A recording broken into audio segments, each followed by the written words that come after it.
Ясы осындағы аяулы тораптастарым, сәлем барлықтарыңызға. Біз осы бір сөзді қате айтып жүр екенбіз. Негізі Қытай деп айтпайыншы, осындағы Жоңға Халық Республикасы деп айтсақ та болады.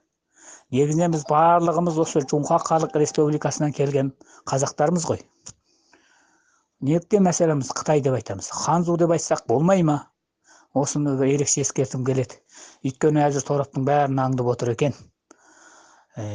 Ханзудар жаман болғанда олардың юандары жақсы, ханзудар сасық болғанда олардың тауары жақсы болып қалып па?